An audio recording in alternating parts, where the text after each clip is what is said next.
It's a 2-point lead for XentroMall. There's Brian Mecca, who just checked into the ball game. On that jumper, he is fouled by Rai De La Rosa. So it's interesting because ito nga si Brian Mecca in their last game started the ball game, and right now he is checking in only in the second quarter. Oo. So talagang naghahanap ngayon ang KalosPH ng tamang timpla para ma-arrest nila yung back-to-back losses nila nitong nakaraang linggo. Well, I think itong si Brian Mecca and si Genmar Braga is actually complements each other when they play together on the floor, especially leading that second unit for Coach Joseph Guion. Dahil nga, ito nga, just the amount of energy that they provide coming off that bench. Mecca with 1 out of 2 there. Here's Tibayan. Goes all the way. Nope. He wanted to drop it off to Fuentes, but the ball goes out of bounds.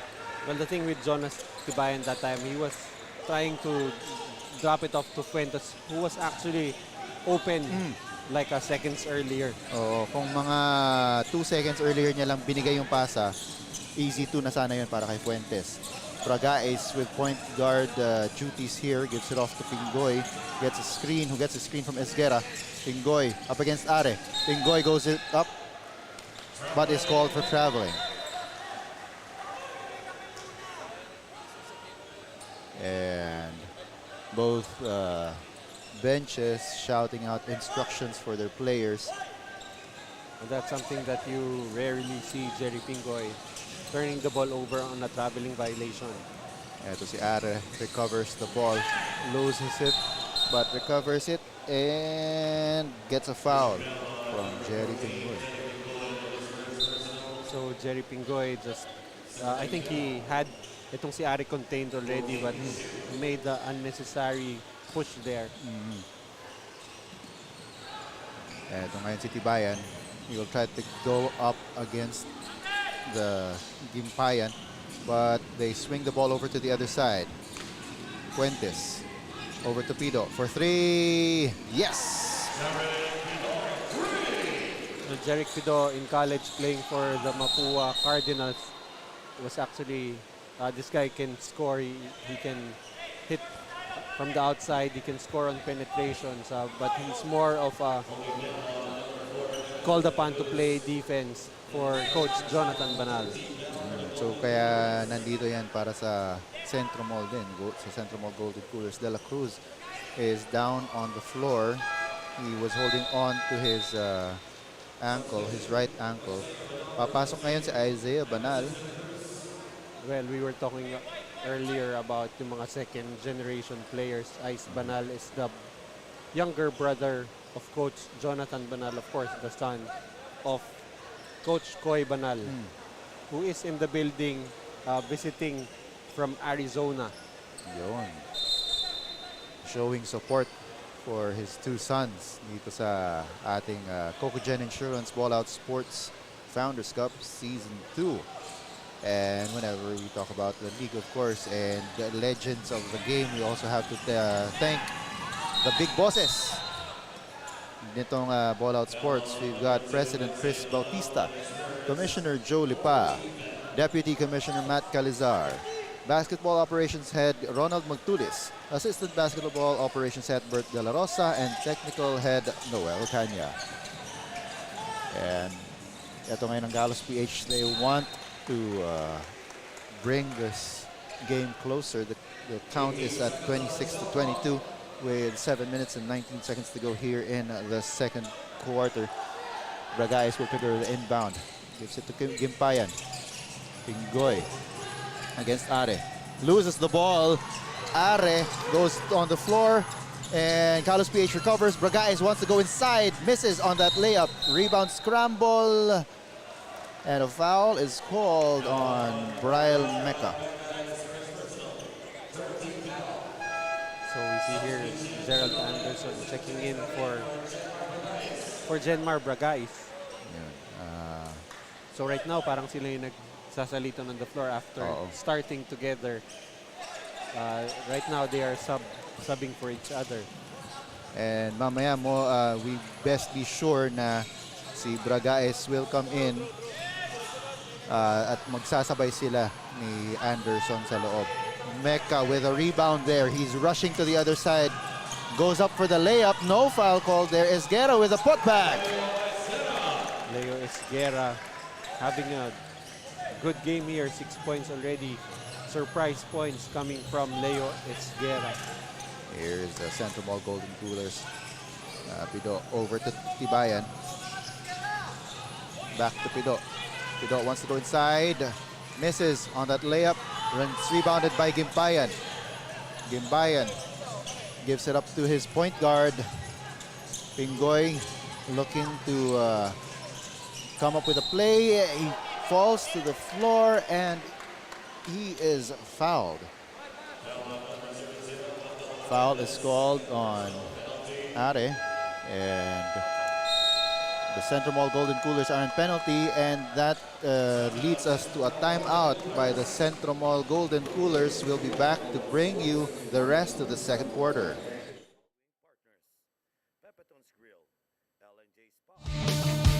Cocogen Insurance and Ballout Sports would like to thank the following. Cocogen Insurance, 14BF, MDC, KalosPH Sportwear, Chachago, L&J Spa to Go Home, Detail Avenue, Snazzy Hair, Motolite, and Pepetons. Whoops! Challenge! Pull out! Whoops!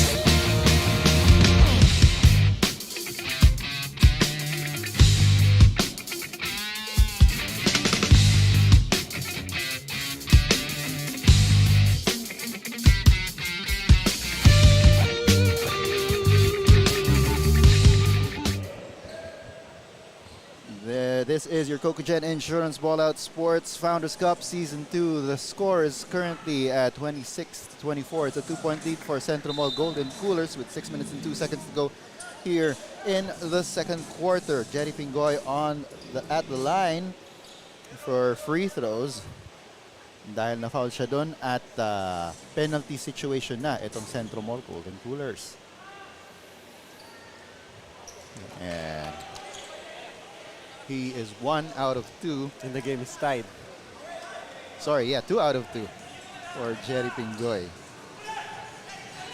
Banal. Cross-court pass to, this is Rios, who has checked back into the ball game along with Edgar Charcos. Charcos goes inside and he's blocked by Deles. Anderson recovers that ball. Here's Pingoy. Gets a screen from Castellano. Pingoy wants to go inside with that layup. No good though. No call foul there as well. And it was, Pingoy was looking for the foul. And ito ngayon, ball was tapped out of bounds. And will stay with KalosPH. Sabi ng mga Golden Coolers, dapat daw sa kanila. Pero sabi ng referee, hindi. Knockout play there, and Anderson with a fadeaway, no good. Rebound goes to Deles. Anderson for 3 from the corner, misses. Here's Mecca with a putback. At that time, Brian Mecca finding a mismatch underneath against Isaiah Banal, easily scores. And KalosPH, the third floor, has overtaken the lead, 28-26. With 4 minutes and 50 seconds to go here in the second quarter. And Jordan Rios ayaw magpatalo. Pinasok ang baby hook. Jordanesque actually. Yun. That fadeaway spinning jumper. Oh, Brian Mecca again going to that mismatch against Isaiah Banal. Deles with a rebound and a putback and a foul. And I think if RJ Deles proves to be a player who can produce on offense for Coach Joseph Guion, I think this is really a big bonus because Deles pretty much does everything on the court aside from his enforcer duties. When you add to that the ability to score, which was actually something he did pretty well in college for the St. Benilde Blazers. he will definitely find a role here for Coach Joseph Guion. And yeah, so Deles misses on that bonus free throw. KalosPH, the third floor, still with a 2-point lead, 30-28, with a little over 4 minutes remaining here in the second quarter. Ball is tapped out of bounds and will stay with the Golden Coolers. You see there si Edgar Charcos nasasayangan sa opportunity because he knew he could have given a better pass there for Jonas Tibayan underneath. And Rios will trigger the inbound. He finds Malilin on the corner. He's up against Deles. This will be a nice matchup to watch out for. And Deles getting the better of that sequence. Mecca gets a screen from Deles. They swing it over to Katipay. Castellano downstairs against Matibay. Tibayan. There's Katipay and there's Tibayan. So napagsama ko yan. Here's Charcos on the other end. Fadeaway jumper. Well, you're lucky Gimpayan is not on the floor. Gimpayan, Tibayan, Katipay. And here is, speaking of Katipay, he is facilitating for his team. Medyo telegraphed yung pasa doon at medyo mababa. Kaya nakuha ni Edgar Charcos. Charcos gives it to Malilin who goes all the way. And they retake the lead. 32-30 with 3 minutes and 13 seconds remaining here in the second quarter. Katipay organizing his team. He's got staggered screens from Castellano and Deles but swings it over to Mecca. The ball is tipped by Abuda. Goes back to Katipay for three. Missing. Rebound goes to Deles. Anderson, he's open for a bit and he makes it. What you love about the shot of Gerald Anderson is it's going to look the same way each and every time. Even the way he holds that follow through is just a thing of beauty. Kaya ngayon lamang na ulit ang KalosPH the third floor by 1 point, 33-32. Abuda gives it over to Rios against Mecca. Ooh, he looked away even before the ball went through the hoop. Alam na, alam na. Well, actually, he was just getting ready to play defense. Yun yung ano no dun. nonsense talaga the way this guy plays. And eto ngayon ang KalosPH the third floor. Mecca goes inside and he is blocked by Jordan Rios. Jordan Rios, who is actually leading his team in blocks. Yes. So, and that will take us to a timeout by the KalosPH the third floor. The score is 35-33, a 2-point lead for the XentroMall Golden Coolers. We'll be back. Partners. Cocogen Insurance and Ballout Sports would like to thank the following. Cocogen Insurance, 14PF, MDC, KalosPH Sportwear, Chachago, L&J Spa to Go Home, Detail Avenue, Snazzy Hair, Motolite, and Pepetons. Hoops Challenge Ballout Hoops.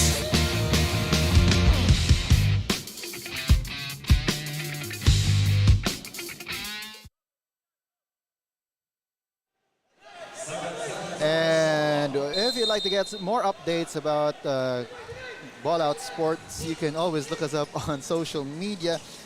Just search for Ballout Sports PH on Facebook, Instagram, YouTube, and TikTok.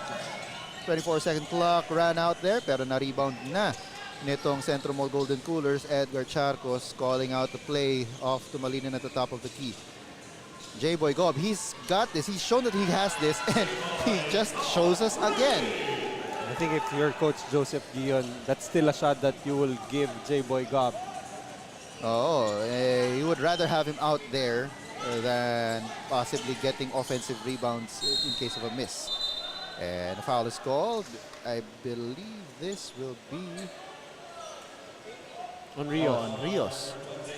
It's actually interesting that time may reversal of roles. It was Castellano trying to give the post entry pass to Bragais underneath. So, Well, actually, pag tinignan mo, pag si Castellano, pinaliit mo, parang Bragais na rin, di ba? Oo.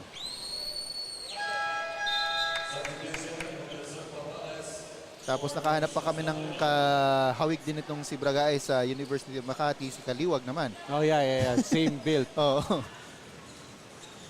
Ayan, so ito ngayon ang XentroMall Golden Coolers. Malilin goes inside. He is blocked by Portales. Takbuhan ngayon. Genmar Bragais with the ball.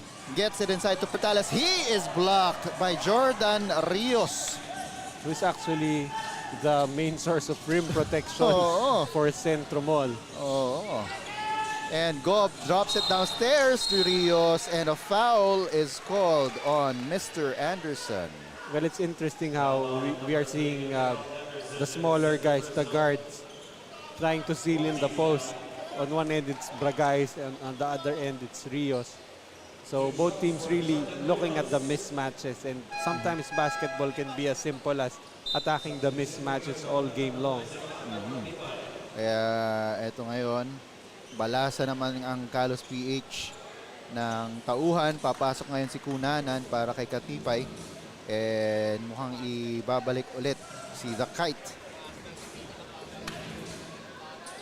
Kung si Jordan Rios silently leading his team in scoring with 13 points. So para rin tong si Jason Opiso earlier, no? Oo, hindi mo na lang napapansin. Ang dami na palang nagawa. And he misses on the free throw there. Genmar Bragais with point guard duties. And Kunanan will shoot the three. Wow, what a shot. That's just too much space for Jojo Kunanan, J-Boy Gob late on the rotation. And itong si Kunanan announcing his entry into the ball game. And Edgar Charcos bucking the defense of itong si RJ Deles going in for that layup. Ito naman si Bragais. Drop pass for Portales. Doesn't go. And this with 18 seconds to go here in the ball in the first half. J-Boy Gob with a breakaway layup. Wisely going for the layup even if he had that opportunity to slam it earlier. 8 seconds to go. Here's Bragais. Misses on that layup. Rebound by Gob. Meron pa silang oras for one last shot. Charcos just misses it. And that is it para sa ating first half. The score is 43-38. It's a 5-point lead in favor of the XentroMall Golden Coolers. Coach, ano yung mga highlights nito? Ano mga napansin natin na nangyari nitong first half? Well, definitely the surprising, not so surprising, but the effectiveness of Jordan Rios. Despite having, guys like Edgar Charcos, you have Troy Malilin, you have J-Boy Gob, but in the first quarter, he was the guy who led them in scoring. And we will now bring you over to our courtside reporter, Kara. Take it away.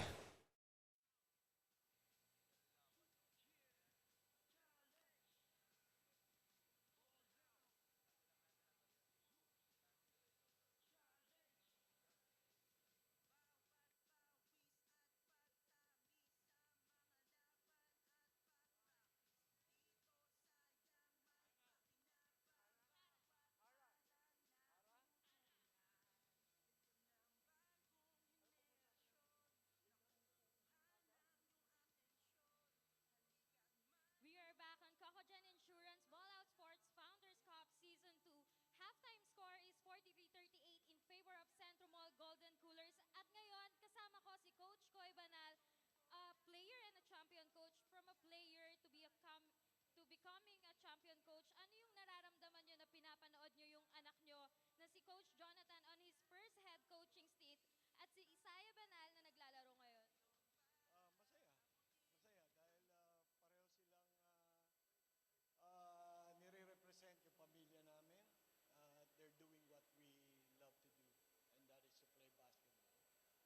Ano yung parati yung nire-remind sa kanila as a dad, coach, and player? To have a great attitude on and off the floor. And any message sa ating mga aspiring younger players?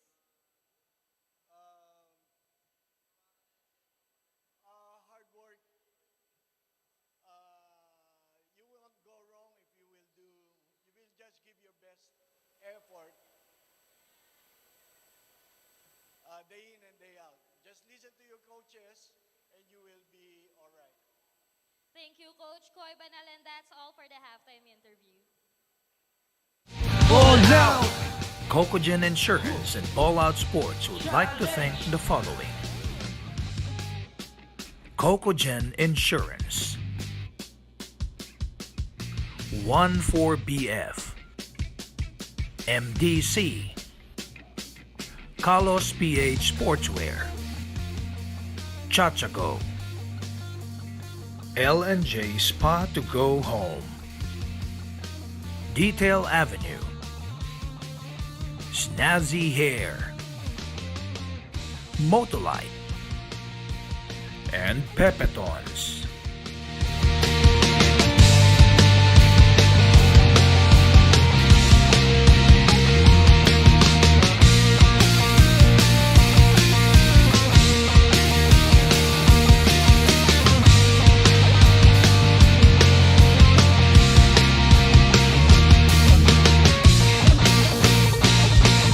Ball out.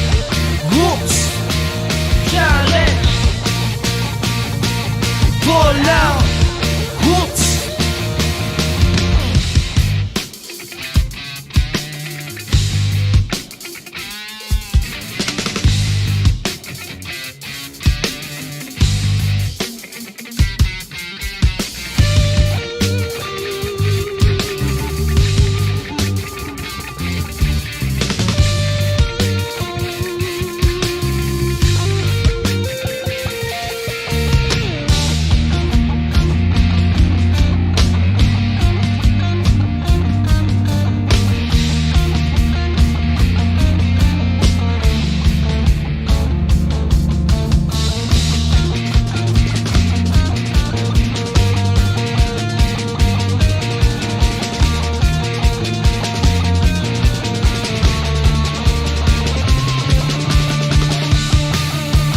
Tayo naman.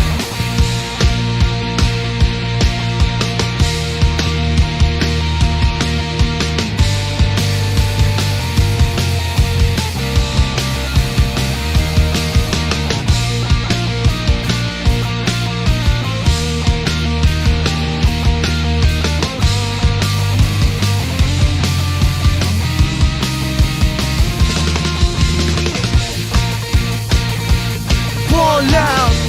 Whoops. Challenge.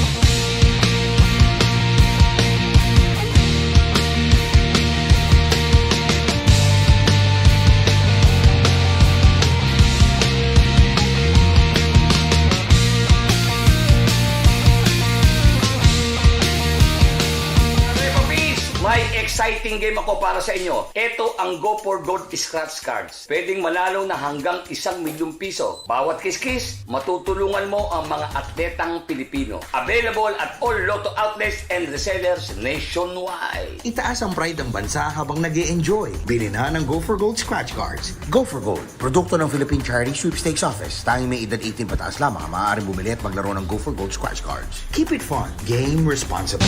Ball out. Cocogen Insurance and Ballout Sports would like to thank the following: Cocogen Insurance, 14BF, MDC, KalosPH Sportswear, Chachago,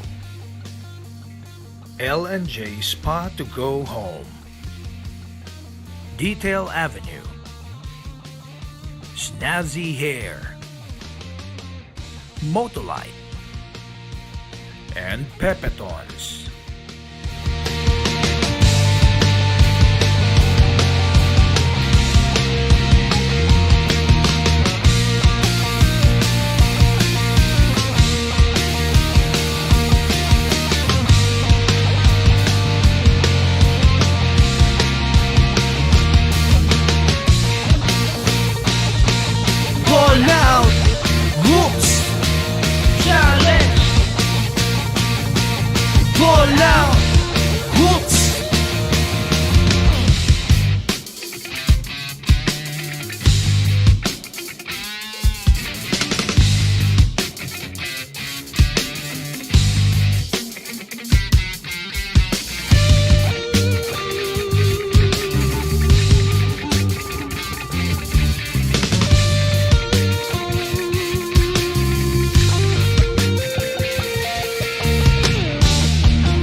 exciting game ako para sa inyo. Ito ang Go for Gold Scratch Cards. Pwedeng manalo na hanggang 1,000,000 piso. Bawat kiskis, matutulungan mo ang mga atletang Pilipino. Available at all Lotto outlets and resellers nationwide. Itaas ang pride ng bansa habang With Coach Raymond Valenzuela. Coach, una sa lahat, maraming salamat at nakapunta po kayo dito sa aming what are your thoughts dito sa aming liga? Maganda tong ligang to kasi nakita ko puro college player din mga nandito. So nakikita ko malaking mapupuntuloy-tuloy ito mga ligang to, mas maraming matutulungan din na players na lalo na sa mga batang players. May gusto po ba kayong batiin at pasalamatan? Binabati ko lang ang aking teammates, si Commissioner Onak Magtulis at si Robert De La Rosa. So yan yung mga kasama ko sa FPU eh. Saka suportahan nyo itong Ballout at sumali kayo dito, magandang liga to. Magandang liga to talaga. Thank you so much, Coach Raymond Valenzuela, and that's all for the halftime interview.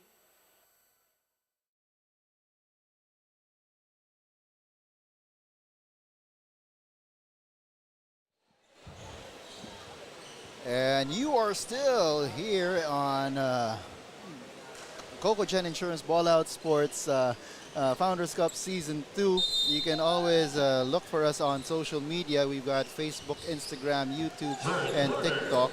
Start of the third quarter, the score is currently 43-38, a 5-point lead in favor of the XentroMall Golden Coolers versus the KalosPH, the third floor.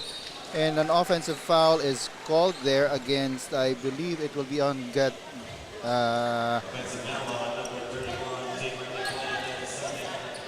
who is this? Jmar Gimpayan. Yun, JR Gimpayan. Ayan, Coach, first half, ano yung kwento natin doon? For XentroMall Golden Coolers, I think their ability to, take advantage of the turnovers nitong KalosPH, 12 turnovers for KalosPH, turned into 19 points of turnovers for XentroMall Golden Coolers. But one thing going for Coach Joseph Guion for KalosPH, the third floor, is I think they finally figured out the rotation because they have 21 bench points as against just 11 for XentroMall Golden Coolers. Nice, okay. So, foul is called there on Jordan Rios. So at least medyo meron pa rin hindi ganun kalaking kawalan na move up to the first five itong si Jenmar Bragais kasi merong production from the bench. Production from the starters though for XentroMall, you've got your usual Malilin getting that basket right there. Ngoy, he is now starting here in the second half at point guard. Bragais fakes off Rios, drops it off to Anderson with a layup. By that time, si Jenmar Bragais trying to set up his teammates more. Of course, si Bragais averages 3 assists per ball game already with 4 sa ating laro. Nice. So, an added bonus. Samantalang ito si Edgar Charcos. His second tray dito sa third quarter. It's just that guy you cannot lose in the rotation. And ito na nga si Bragais again opting to pass. He gave it to his teammate Gimpayan who went up and was fouled by Troy Malilin. Well, we know how great of a finisher itong si Jenmar Bragais, but with the presence of a guy like Jmar Gimpayan who can sky higher than he does, he has that option to give it up. You always want to give up a good shot for a better shot. Yun. Tamang-tama yung pasa niya doon. Libre for a second si Gimpayan sa ilalim. At napilitang mag-foul itong si Troy Malilin. Gimpayan is 1 out of 2 from the line. Full court pass to Abuda with a double clutch Court on the scoop a basket shot. shot. I didn't feel like it was necessary for him to do that, but he just wanted to respect the defensive capabilities of Gerald Anderson. Oo. Samantalang ito si Gimpayan nagmintis sa kanyang layup and looking for a foul call but nothing doing. I'm a little speechless with the amount of English that itong si Franz Abuda did that time. Actually, this si Franz Abuda, very interesting story. He already graduated in college. He went to the US, but he decided that he should at least try to finish his studies. He has still a SEM to go in school, so he had to go back. And I believe he's gonna try out for the PBA draft. But after that, the plan is to go back to the US, and he has a life waiting for him there. I see. So titignan niya lang kung may opportunity with the PBA. And of course, while he is in school trying to finish his academic requirements, he is playing here for XentroMall to just to get his name out there and prepare for the PBA draft. Yun. Ito ulit si Gimpayan. He is at the line. He was 1 for 2 earlier. He gets that first free throw. And Gimpayan, of course, the newest addition to the KalosPH, the third floor lineup, para mapunan nila yung kawalan ng kanilang big man na si De Mesa. XentroMall, not itawid ang bola. Charcos, he has already hit 2, but gives it up. And a triple by Rai De La Rosa. Another case of passing up a good shot for a better shot. Charcos was actually open for a split second there, but he found De La Rosa even more open. Pingoy will go inside. Nope, kicks it out. Gimpayan skies. Sorry, that is Mendoza. Sorry. Medyo kasi there's a little bit of similarities with the way they jump more than anything. And Mendoza will have 2 free throws here. Very crucial juncture of the game for KalosPH, the third floor. Itong XentroMall looking poised to blow them out. Right now, a double-digit advantage. And Mendoza makes that free throw. Cuts this lead down to 12. 56-44 with 6 minutes and 30 seconds to go here in the third quarter. Charcos natawid na ang bola, and he's calling for the head play. He gets a screen from J-Boy Gob. He's got Malinin open upstairs, but they swing it over to Abuda for 3. He's blocked by Mendoza. Full court pass over from Pingoy to Mendoza. Spin move, drops it off to Pragais, but Charcos was there to intercept. Charcos going all the way to the other side. Goes up for the layup, misses. Rebound, goes out of bounds, and it will stay with the XentroMall Golden Coolers. Charcos apologizing to the bench, a little excited there to go and attack. But, when you're the one getting the steal on one end, I feel like you have every right to take the shot on the other end, which is not always the best of decisions, but you can always make your case. Coach, ako naman nakaagaw. Kung hindi ko naagaw, wala tayong possession. And there's Pido. He has checked into the ball game. They give it over to the corner with Malidin.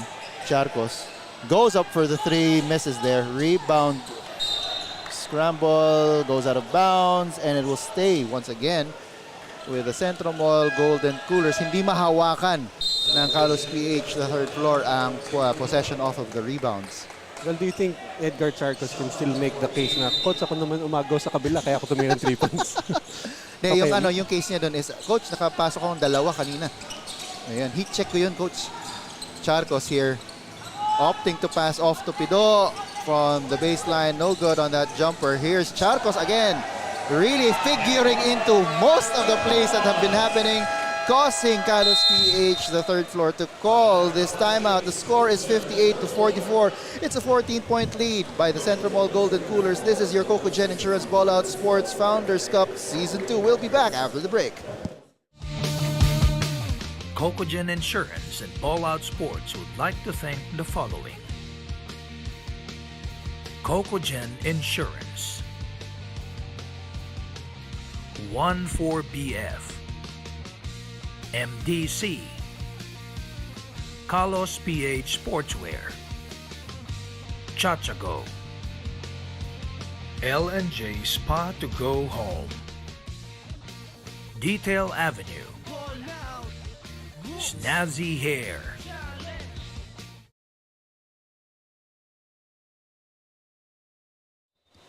And we're back here. Look there at some of the big bosses nitong Ballout Sports Founders Cup Season 2. Of course, we have to thank our sponsors. We've got Cocogen Insurance, 14BF, MDC, KalosPH Sportswear, Chachago, L&J Spot-to-Go Home, Detail Avenue, Snazzy Hair, Modolite, and Pepetons. And the score is currently at 58-44, 5 minutes and 10 seconds to go here in the third quarter. Bragais wanted to get closer pero hindi na ipasok ang kanyang jumper. Ball will go back to the Golden Coolers. And Charcos gives it to Pido, open for three, misses, ball goes over the board, nothing going. Pingoy running to the other court. Libre si Cunanan for three. Definitely they are going to need the outside sniping of Jojo Cunanan. And here is Pido. Naghahanap ng offense. Ito si Tibayan, goes inside, no good. Rebound. Takbuhan na naman ngayon dito ang KalosPH. And almost a dunk there by Gimpayan, no go. XentroMall swings it over to their side. Charcos misses on his tray. Umaatake buong aksyon ang nangyayari ngayon. Babilis ang aksyon. And there is Jenmar Bragais. Pag pinag-uusapan natin ng mabilis, pag-uusapan natin si Jenmar Bragais. Well, definitely if you want a job to be done well, if you can do it yourself, why not? Oo nga. So Jenmar Bragais that time taking the ball all the way to the hoop. And so we've got XentroMall right now. We currently have a report from our courtside reporter. Take it away, Gara. During the second quarter, aksidenteng natapakan ni Nemesis de la Cruz ang paa ng isa sa mga players na nagdulot ito sa kanya ng ankle sprain. His right ankle was taped at sa ngayon ipinapahinga niya ito. Sabi ni Nemesis, susubukan niya pa din ilaro ito for the second half. Joel Noy. Thank you for that, Cara. So itong si De La Cruz ng XentroMall Golden Coolers. Let's see if he can check back into the ball game later on. Is this the first time that De La Cruz is playing for XentroMall? Parang ngayon ko because I don't think we would have let it pass na hindi natin pansinin yung kanyang first name. Oo. It would have been nice to say Nemesis. Oo. Parang Genesis sa suman nung dati. Ano? Pero over there, conversion by KalosPH. And it is now just a 7-point lead for XentroMall. That was Ray De La Rosa wanted to do something about it. Nothing happening, and there's a foul. A little color developing between Are and Pingoy. Penalty situation. Some words being exchanged between Pingoy and Are. Pero ngumingiti naman itong si Are. But Pingoy is dead serious right now. And itong si Pingoy kasi sobrang dedicated and passionate talaga ito. And nagmintis nga lang doon sa first free throw itong si Cunanan. Kailangan niya pa daw ayusin ang kanyang follow through. Yun, pero yun ang follow, hindi lang na follow up ang kanyang tira. Fix the follow through and fix the follow up. Pido inside is fouled. Duty foul. Inaku na ni RJ Deles ang foul. He has done this a lot all tournament long. Either that or he will be protesting that call. Oo nga. So, 2 free throws here.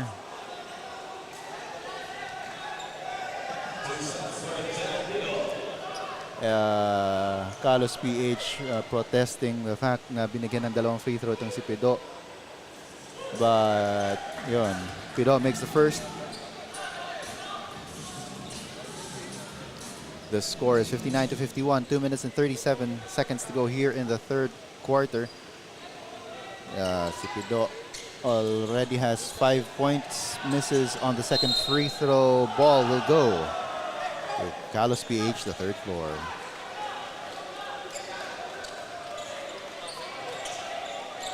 Pingoy up against his nemesis, itong si Are. Screen given by Deles. Nalibre itong si Cunanan for a millisecond. Tried to put the ball on the floor. Ball goes out of bounds.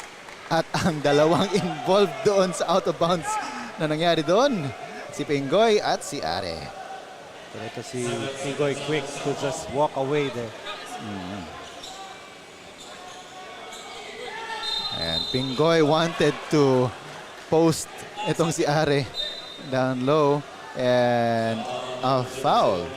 When you're a veteran, you find the right time na bumawi. Oo. And that time he felt he really has that weight advantage over Michael Are, so immediately post him up. Kasi pag pinost mo yan, may ano na may physicality. So, but Pingoy converting on the first free throw. Brings it closer. It's now just a 6-point lead, 53-52. Lalabas muna ngayon si Jerry Pingoy. Babalik si Mr. Anderson. Bibigyan daw ng konting pahinga itong si Pingoy. Malamang yan, babalik din yan maya-maya. Kahit na 2 minutes na lang ang natitira. Are is able to kick out the pass to Pido. 12 seconds on their shot clock. Fuentes upstairs. Back to Pido. Pick there given by Fuentes. 2 seconds to shoot. Are for 3. No good. Rebound. Scramble. Here's Fuentes. Loses the ball. Bragais will go to their basket and make it. It's now just a 4-point lead, 59-55 in favor of the XentroMall Golden Coolers. Braga is outrunning 4 black jerseys that time. Eto ngayon si Tibayan, binalik kay Pido, pero nakuha ni Cunanan.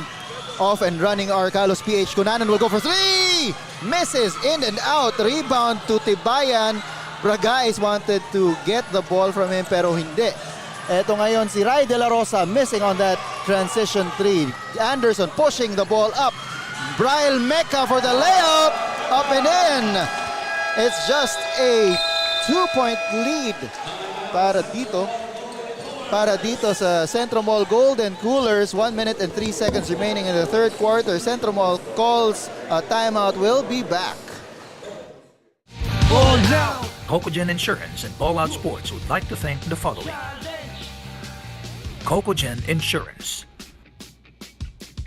14BF, MDC, KalosPH Sportwear, Chachago, L&J Spa to go home, Detail Avenue, Snazzy Hair, Motolite, and Pepetons. Mga Repapis, may exciting game ako para sa inyo. Ito ang Go for Gold Scratch Cards. Pwedeng manalo na hanggang 1 milyong piso. Bawat kiskis, matutulungan mo ang mga atletang Pilipino. Available at all lotto outlets and resellers nationwide. Itaas ang pride ng bansa habang nag-e-enjoy. Bilhin na ng Go for Gold Scratch Cards. Go for Gold, produkto ng Philippine Charity Sweepstakes Office. Tanging may edad 18 pataas lamang maaaring bumili at maglaro ng Go for Gold Scratch Cards. Keep it fun. Game responsibly. And a quick look at the crowd here remaining in the Marikina Sports Center, watching this very exciting ball game that has developed. Ito ngayon si Rai De La Rosa will try for 3. No good. Rebound by Fuentes. Up and in. And Well, right now, itong KalosPH actually making their move while the starters of XentroMall are resting on the bench. And Anderson with the ball right now, swings it over to Deles on the other side. Cunanan over to Mecca. Mecca will go to the baseline and miss that shot. Fuentes with a rebound. And they will try to pad this lead, try to take the last shot. Pido asking for horns. 8 seconds to go. Gets the screen from Tibay. Nice drop pass. No, kick out to the corner. No. And here's Pido for the shot. Misses. Rebound. Goes to De La Rosa. No good. And that will be it for the third quarter. The score is 61-57. A 4-point lead in favor of the XentroMall Golden Coolers versus the KalosPH, the third floor. This is your Cocogen Insurance Ballout Sports Founders Cup Season 2. Coach Noy and I will be back to bring you the fourth quarter. Cocogen Insurance and Ballout Sports would like to thank the following. Cocogen Insurance, 14BF, MDC, KalosPH Sportwear, Chachago, L&J Spa to go home, Detail Avenue, Snazzy Hair, Motolite, and Pepetons.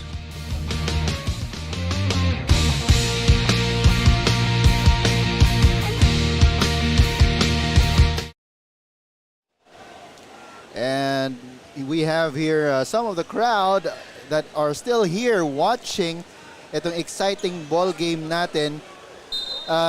You can always come here to the Marikina Sports Center to catch more hoops, more ball-out sports action. And you can also check us out on social media. So sana ma-like ninyo ang page ng Ballout Sports PH and mag-subscribe din kayo sa YouTube channel namin. Some arguments happening here at the center court right in front of Coach Noy, where both teams XentroMall claiming that the ball was tipped. That's why Edgar Charcos should have been able to pick that ball up. But the referees say that that did not happen, and Coach Jonathan Banal caught complaining too much. Oh, okay. Nabigyan siya ng warning doon. Anderson was harassed there by two Golden Coolers. And here's Gimpayan. And in that sequence, ball goes out of bounds and will go back to the Golden Coolers. When earlier you said yung Mendoza, you mistook him for Gimpayan. Oo. But if you look at the body build, mas magkalapit to si Esguerra at si Gimpayan. And I think this is going to be...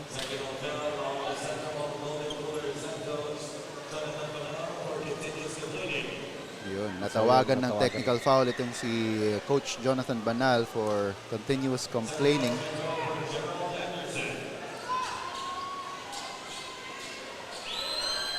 Paano yun, Coach, na giging part? Wala kasi personal foul siya kung player. Anong mangyayari dun pag sa coach? Well, for a coach, same din. If you get two technical fouls, you get thrown out. Okay. Pero meron siyang one personal foul. May one personal foul na si Coach Banal. So we're hearing chants of defense from the KalosPH bench. Here's Pido. Gives it back to Charcos. Tells everyone to clear out. There's he waves off the screen from Fuentes. He wants to go at Gimpayan. Step back. Jumper, no good. Rebound. Goes out of bounds. And will go back to the KalosPH, the third floor.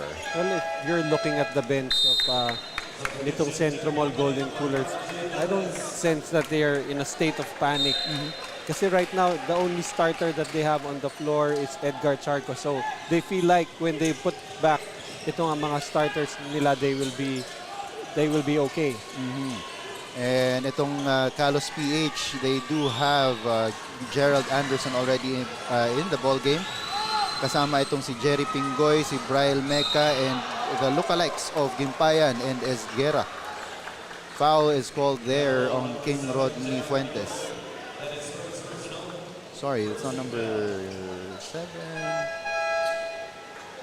Yeah, I think I'm right. Sorry, Jeric Pido. The foul is called on Jeric Pido. And ito na si Rios, Jordan Rios, checking into the ball game for Pido.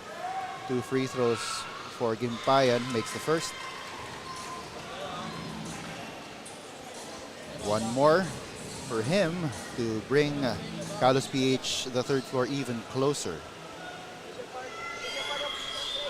And he makes good. 2 for 2 from the free throw line. Right now for KalosPH, I think it has really been their ability to figure out the rotation here because yung bench points nila already 35 points for them as against the 17 for XentroMall. De La Rosa is open from 3, no good. Rebound goes to Anderson. He immediately looks up court kung may mapasahan siya, pero wala. Kaya eto muna, screen from Esguerra. Pingoy almost loses the ball to the sideline, pero sabi niya, wait lang guys. Eto, hanapan natin ng magandang tira. This is Gimpayan against De La Rosa, and a foul is called. It will be on Ray De La Rosa. Well, I like how itong si Ray De La Rosa tried his best to hold his own over Jmar Gimpayan. Kinahirapan niya to, but eventually he had to foul him and he will sit down now. And so, balik na halos lahat ng naging first 5 nitong XentroMall Golden Coolers. Si Abuda and si Malilin are back in. It's only actually Tibayan who is inside for J-Boy Gob. Pero doon sa triple attempt doon, Gmintis, itong si Jerry Pingoy. Yeah, ball will go back to the XentroMall Golden Coolers. But nakaw itong si Jerry Pingoy, who gives it to Anderson, and they take over the lead 62-61 with 7.5 minutes to go here in the fourth quarter. Ito ulit ang pressure ng KalosPH, resulting in yet another steal by Jerry Pingoy. Pingoy gives it up. Medyo awkward yung pass doon, pero nakuha ka pa rin ni Gimpayan and naipasok niya. When you have a guy like Jmar Gimpayan who is comfortable finishing around the basket, that time even handling that pass that seemed too hot to handle. Matetest ngayon ang composure nitong XentroMall Golden Coolers. Lalong-lalo na ngayon at papasok na si Jenmar Bragais. You will be sure na he will put pressure not just on your offense but also on your defense. Charcos wanted to give it off and it's stolen. Ito na nga si Jenmar Bragais. He will go all the way and he is met upstairs by Malilin, but he gets another try. No good again. One more. He gives it up. Here's Anderson with the floater. No good. Rebounded by Malilin and he is fouled by Gerald Anderson. Well, Troy Malilin that time just holding the fort there underneath. So he was actually able to stop 2 incursions by Jenmar Bragais, and the last one stopping it on si Gerald Anderson. Anderson forced to foul him. And lamang pa rin ng tatlo itong KalosPH, the third floor. 64-61 with 6.5 minutes remaining here in the fourth quarter. Charcos being hounded by Jenmar Bragais. Malilin is open for 3. No good. Rebound goes out of bounds. Last touch dito kay Tibayan. Well, interesting adjustment here for Coach Joseph. Pinasok na rin si Are. So it's a 2-point guard setup now for for Joel again. Jonathan Banal. There you go. Yun. Eto si Bragais, another try inside, hindi pa rin. And nakuha na finally ni Charcos. Tumatakbo ngayon si Jordan Rios, drops it off to Are. Ooh!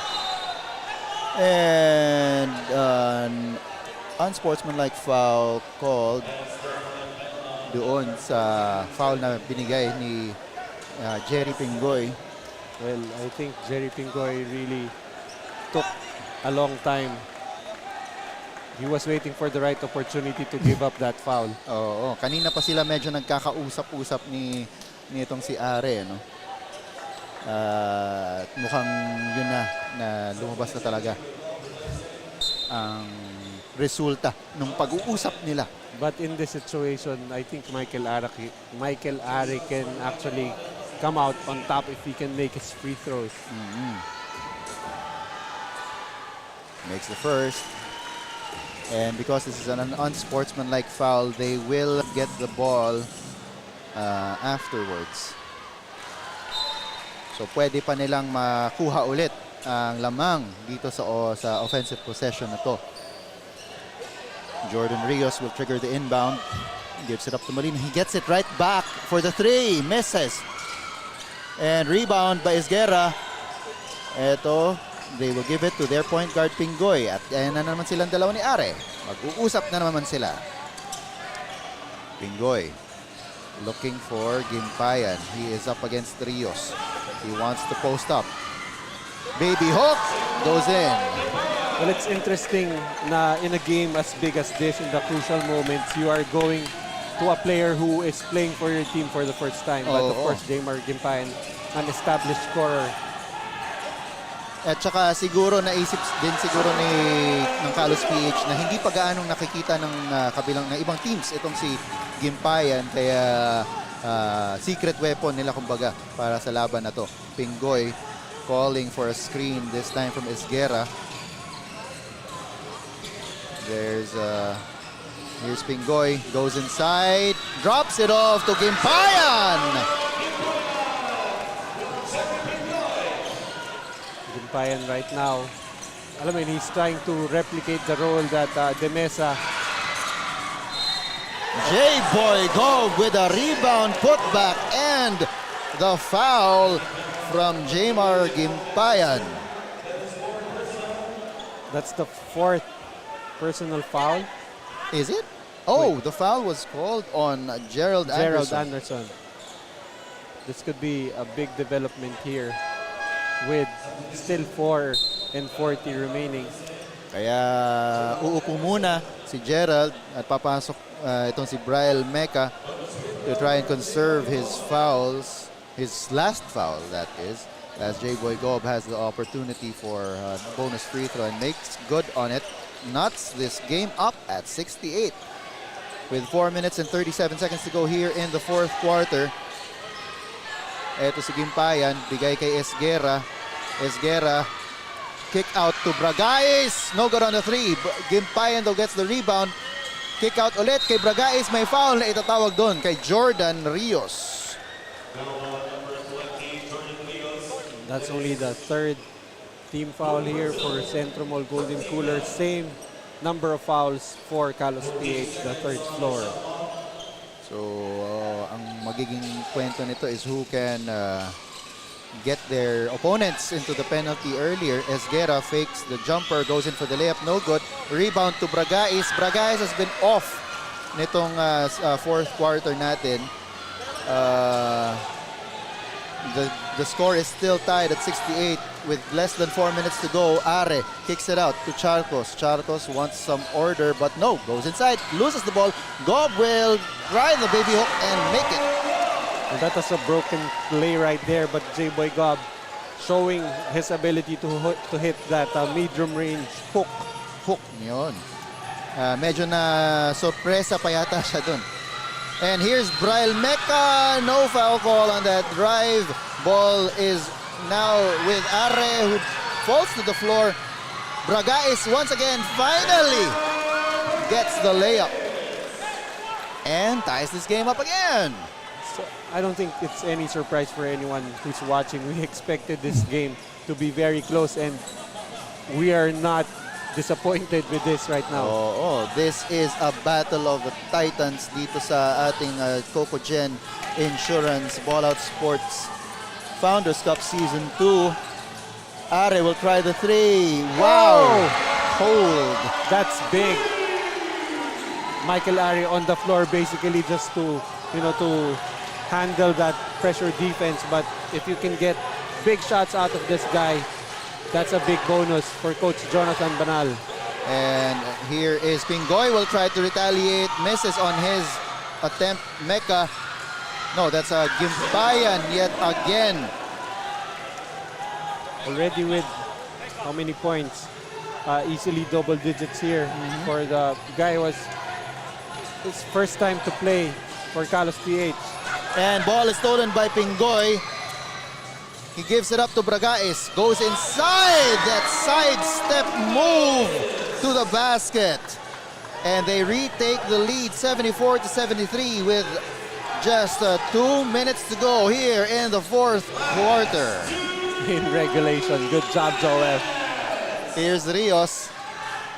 Gives it up to J-Boy Gob. Charcos with the ball. He's looking for something. He goes down and a foul is called.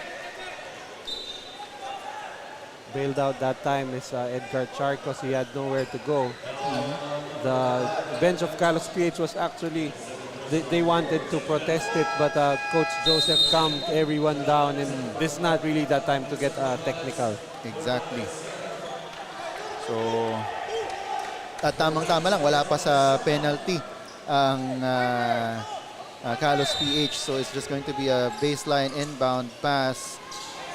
J-Boy Gob gets the ball. They give it, it's now with Malilin. He will try to challenge defense. Here's Are. Under goal, stab, no good. Rebound, scramble, jump ball between Are. Oh, the possession arrow is going. And you've got. So right now, the timeout situation is very crucial. Oh, with under 2 minutes to go in this, just a 1-point lead for KalosPH, the third floor. Kailangan ma-manage ang timeouts dito. Pingoy wants this to be a productive set. He gets a screen. Open dun si Bragais for a second. Goes for the three, no good. Rebound goes to J-Boy Gob. Niyakap niya ang bola para hindi makawala. And here's Are. We've set up to Charcos. There's a screen from Gob. Nice pass underneath to Jordan Rios. Forces KalosPH, the third floor, to call that timeout. The score is 75-74. It's a 1-point lead by the XentroMall Golden Coolers with time down to 54 seconds here in the fourth quarter. We will be back to bring you the rest of the quarter. Cocogen Insurance and Ballout Sports would like to thank the following. Cocogen Insurance, 14BF, MDC, KalosPH Sportwear, Chachago, L&J Spa to Go Home, Detail Avenue, Snazzy Hair, Motolite, and Pepetons.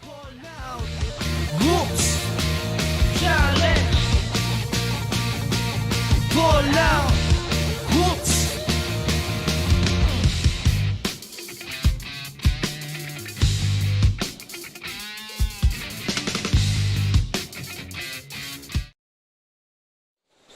And here's the crowd anticipating the end result nitong ating exciting ball game between the XentroMall Golden Coolers and the KalosPH, the third floor. The score is currently 75-74. It's a 1-point lead for the Golden Coolers. Time down to 50 seconds here in the fourth quarter. Anderson gets a screen. He's up against Malilin. Anderson trying to manufacture a shot. Nope, it's stolen by Edgar Charcos. So importante itong possession right now. 35 seconds to go. No need to foul here for KalosPH. Oo, Bragais. He's harassing itong si Charcos. Screen by Gob. Here's Charcos. Goes inside yet again. No good by Rios. Ball will stay with the XentroMall Golden Coolers. The shot clock is off. Yeah, the shot clock is off. 18.6 seconds to go in the quarter. And a timeout is called by the XentroMall Golden Coolers, but we will be back to bring you the rest of the quarter.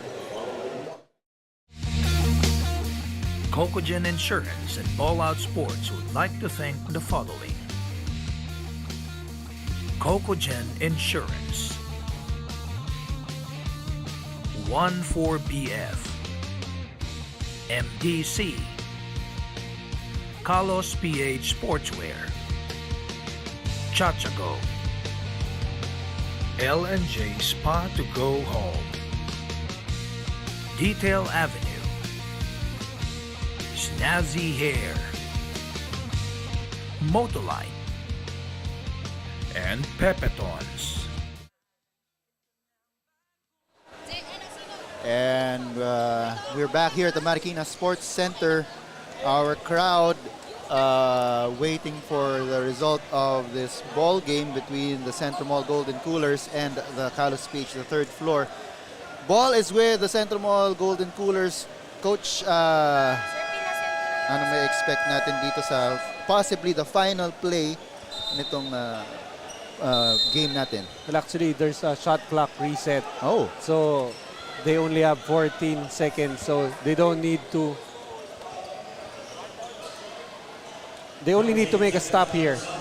For KalosPH, they don't need to foul. So, Charcos will trigger the inbound.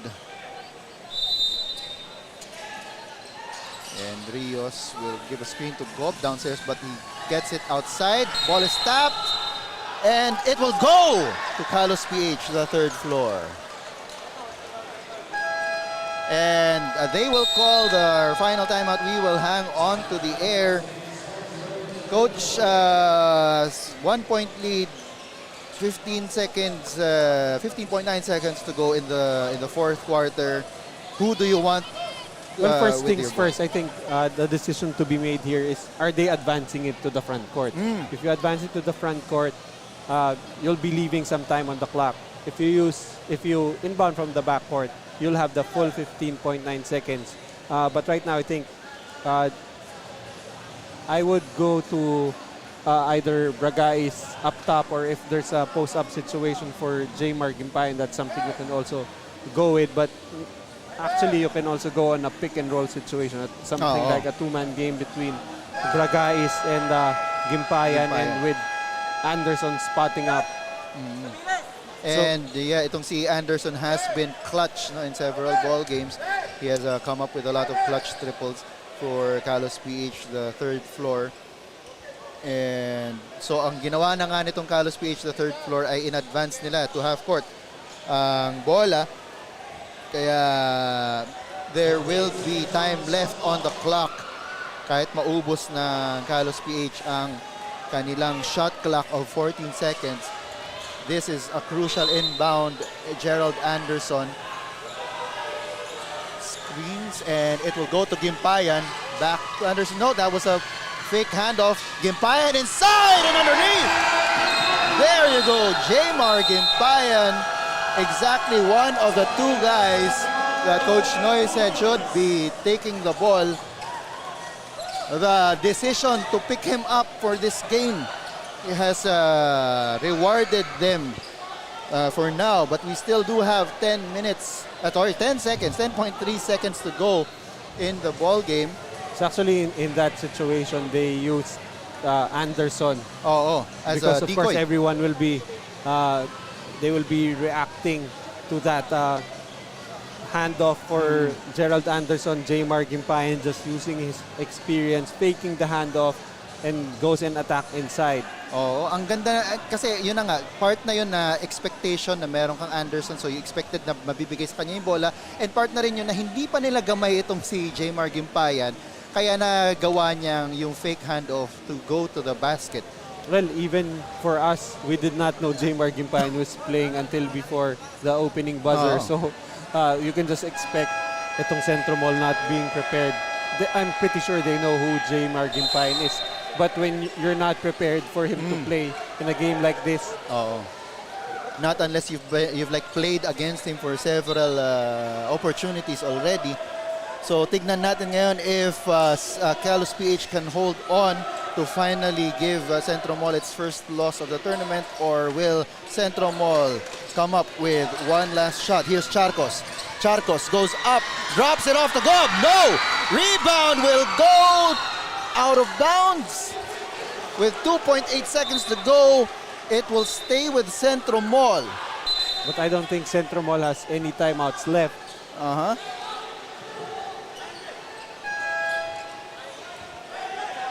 And the bench is calling for a triangle inbound play. Triggering the inbound is Are. Tignan natin how this will develop. Watch out for Gob. Oo, baka knockout play ito. And it is a knockout play. Rios. Ball is tipped. Halos walang natanggal sa oras natin. And it will stay. One more try.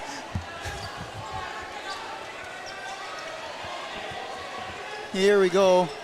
We will take a look at this one last shot. Right now, they will have to rely on a set play. Are triggering the inbound. Rios trying to look for it. Malilin with a shot! No good! And that is it for the ball game. KalosPH taking a 775 win against the XentroMall Golden Coolers. Finally, giving the Golden Coolers their first loss of the season.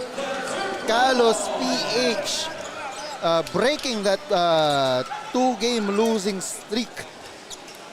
Well, definitely, it was the inclusion of Jmar Gimpayan that was key for itong koponan ni Coach Joseph Guion. Bench points sila, 45 points. And definitely that was something that they were trying to replace, especially since they wanted Bragais to start for them in this ball game. Oo, so nag-bear fruit ang adjustments na ginawa ni Coach Joseph Guion sa pagpasok niya kay Bragais sa starting lineup. And of course, yung pagkuha nila dito sa ating best player of the ball game who is with Cara right now. Our best player of the ball game, Jmar Gimpayan. Congratulations, our LNJ best player of the game, Jmar Gimpayan of KalosPH, the third floor. Ang ganda ng naging game on your first game. Maganda agad ang naipakita mo at tinulungan mo ang team na manalo. After 2 straight losses, ano yung pinaka-challenging sa laro na to at paano nyo nagawa ng paraan? Unang-una sa lahat, nagpapasalamat ako kay Lord. Binigay sa amin yung panalo. Naging challenge lang sa amin yung team nila kasi sobrang lakas. Pinilit namin kunin yung panalo para makuha namin yung... Boss Monsing! Ay, papasalamin Boss Monsing! Kaya sayon! Shoutout pa. Burakay! Pati mo yung Burakay! Burakay, shoutout pala sa team namin. Sa Boss Monching, walang sawa, Boss Uncle Sam. Binabati ko lahat dyan. Any message sa lahat na sumusuporta sa KalosPH, the third floor? Sa lahat ng sumusuporta sa team na to, tsaka sa liga na to, thank you sa inyo lahat. Ayun lang. Thank you and congratulations again, our LNJ best player of the game, Jmar Gimpayan. And that is it for this ball game, 76-75, a win by KalosPH, the third floor. And that is it for this Sunday on your Cocogen Insurance Ballout Sports. And on behalf of my partner, Coach Noy Africa, we would like to thank everyone who watched us and our games on Tuesday, February 7, 2023. At 4 p.m. we have the Philippine Navy Go for Gold Sea Lions going up against the strong group University of Makati. And then the second game will be the AMA Online Education Kings up against the Antipolo Cashew Nuts. And on the last game will be the XentroMall Golden Coolers, who are no longer unbeaten, against the M7 RPBY East Dental Clinic. This has been your Cocogen Insurance Ballout Sports Founders Cup Season 2. Amping mong tanan mga bay. Cocogen Insurance and Ballout Sports would like to thank the following. Cocogen Insurance, 14BF, MDC, KalosPH Sportswear, Chachago, L&J Spa to Go Home, Detail Avenue, Snazzy Hair, Motolite, and Pepetons.